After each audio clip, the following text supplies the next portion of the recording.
Hello my dear DSC aspirants, నేను మీ రాజీ.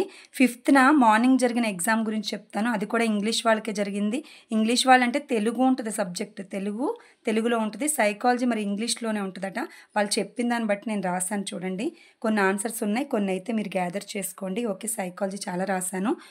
Morning shift ఇది. సైకాలజీలో కోల్బర్గ్ నైతిక వికాసం అడిగాడట. మంచి బాలుని నీతికి సంబంధించింది. అంటే 3 దశలు ఉంటాయి. ఎలా అంటే పూర్వ సాంప్రదాయ స్థాయి, సాంప్రదాయ స్థాయి, ఉత్తర సాంప్రదాయ స్థాయి. మళ్ళీ ఒక్కొక్క దాంట్లో 2 దశలు ఉంటాయి. అలా 6 దశలు అవుతాయి. దాంట్లో మంచి బాలుని నీతి గురించి అడిగాడట. పిల్లవాడు ముందుగా ముద్దు పలుకులు పలుకుతూ తర్వాత స్పష్టమైన పదాలు పలకటం అనేది ఏ వికాస నియమమో, అంటే పెరుగుదల వికాసం నుంచి అడిగాడు ఇక్కడ. పెరుగుదల వికాసము, అలాగే అభ్యసనం, ఇంకా మూర్తిమత్వం అస్సలు వదలట్లేదు. మూర్తిమత్వంలో అయితే రక్షక తంత్రాలని అస్సలు వదలట్లేదు. అది గమనించండి మీరు. తర్వాత మనోవిశ్లేషణ వాదాన్ని ప్రతిపాదించింది ఎవరు అంటే సిగ్మండ్ ఫ్రాయిడ్. రక్షక తంత్రాన్ని ప్రతిపాదించింది కూడా సిగ్మండ్ ఫ్రాయిడ్. మరి ఈ రెండిట్లో ఒకటి అడిగాడో 2 అడిగాడో వాళ్ళు చెప్పిన దాన్ని బట్టి నేను రాశాను. ఒక వ్యక్తి యొక్క రంగు, ఆకారం, శరీరాకృతి, వెంట్రుకలు వంటి వాటి గురించి తెలిపే మూర్తిమత్వ రకం ఏదని అడుగుతున్నాడు. అది అనువంశిక కారకమట. ఓకే, అకాడమీ టెక్స్ట్ బుక్ ప్రకారం అనువంశిక కారకం.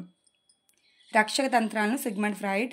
ఎంపైర్ అనున్నది ఎటువంటి వైరస్? ఐసీటీ కూడా గ్యారంటీ మార్క్స్ అనమాట. గ్యారంటీ ఒక 2-3 మార్క్స్కి ఇస్తున్నాడు సైకాలజీలో. అది కూడా వదలొద్దు, చిన్న టాపిక్సే ఉంటాయి.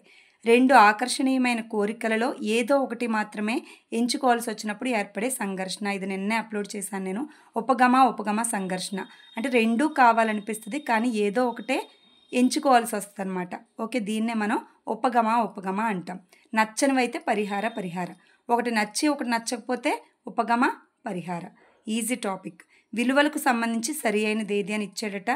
ఆప్షన్స్ మనకు చెప్పలేదు. ఎరిక్సన్ దశలు అడుగుతున్నారట. ఎరిక్సన్ దశలు అయితే ఇంకా రెగ్యులర్ అనమాట, ఇంకా డైలీ ఉంటుంది. అది 8 దశలు ఉంటాయి. ఆ 8 దశలు పాఠశాల దశ, క్రీడా దశ, ఇవన్నీ అంటే ఏజ్ గ్రూప్స్, ఏజ్ క్లిష్ట పరిస్థితి, ఇవన్నీ కూడా ఇంపార్టెంట్ దీంట్లో. నెక్స్ట్ ఉద్వేగాత్మక ప్రజ్ఞ గురించి అడిగాడట. ఓకే, సామూహిక కారక సిద్ధాంతాలు, ప్రజ్ఞ, రక్షక తంత్రాలు, అభ్యసనం, పెరుగుదల వికాసం వదలొద్దు. ఐక్యూ లెవెల్ గురించి అడిగాడట ఇది. ఓకే, సాధారణ వాళ్ళలో ఉంటుంది ఇది. చూద్దాం. తారండైక్ అభ్యసన సిద్ధాంతాలు అడిగాడట. సిద్ధాంతాల మటుకు చాలా ఇస్తున్నాడు. ఓకే, ఇది సైకాలజీ మాత్రమే చెప్పారు నాకు, తెలుగు ఎవరు చెప్పలేదు. తర్వాత ఇంగ్లీష్ పేపర్ వాళ్ళు ఇంగ్లీష్ చాలా టఫ్గా ఉందని చెప్తున్నారు. దాని గురించి అసలు ఎవరు మాట్లాడట్లేదు. అంటే చాలా కష్టంగా ఇస్తున్నాడని అంటున్నారు. మరి మనకి ఎలా ఇస్తారో తెలీదు. అందరూ ప్రిపేర్ అవ్వండి బాగా. దీన్ని బట్టి మనకు ఒక ఐడియా వస్తుంది ఏ టాపిక్స్ నుంచి ఎక్కువ ప్రిపేర్ అవ్వాలి, ఎక్కువ వస్తాయి ఫ్రీక్వెంట్గానే అర్థమవుతుంది. దాన్ని బట్టి చూసుకోండి. ఆన్సర్స్ కొన్ని రాసాను, కొన్ని మీరు సెట్ చేసుకోండి. రాసిన వాళ్ళకి యూజ్ అవుతాయని చెప్తున్నాను, రాయబోయే వాళ్ళకి ఇంకా బాగా యూజ్ అవుతాయి. ఓకే, ఇది సైకాలజీ ఒకటే రాశానండి. ఇంగ్లీష్ అయితే మ్యాచింగ్స్ టైప్లో ఇస్తున్నాడట. తెలుగు కూడా లెసన్స్ లోపలివి కూడా అడుగుతున్నాడంటే చూసుకోండి. నేనైతే కవి పరిచయాలు, ఇతివృత్తాలు అవి చాలా నీట్గా కోడింగ్తో అప్లోడ్ చేశాను. 6th మొత్తం లెసన్స్ చెప్పబోయాను. ఎవరు వ్యూస్ రాకపోయేసరికి ఎవరికి ఎక్కలేదు అని చెప్పి నేను కోడింగ్తో చెప్పడం స్టార్ట్ చేశాను. కానీ లెసన్స్ లోపల కూడా చదవాలని వాడు అంటున్నాడు. నేను చెప్పేదే కరెక్ట్ అసలు, కానీ నేను ఆపేసి 7th నుంచి మామూలుగా చెప్పడం స్టార్ట్ చేశాను. మీరు వీలైతే లెసన్స్ లోపల కూడా తెలుగు లెసన్సే కదా, ఈజీగా ఉంటాయి, చదవండి.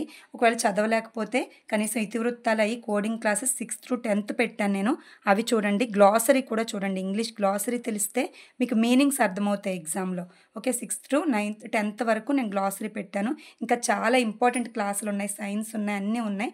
ఒక్కసారి ప్లేలిస్ట్ సబ్స్క్రైబ్ చేసుకుని ప్లేలిస్ట్ చెక్ చేసుకుని చూడండి. డిఎస్సి వరకు కూడా నేను క్లాసెస్ చెప్తాను. Thank you so much.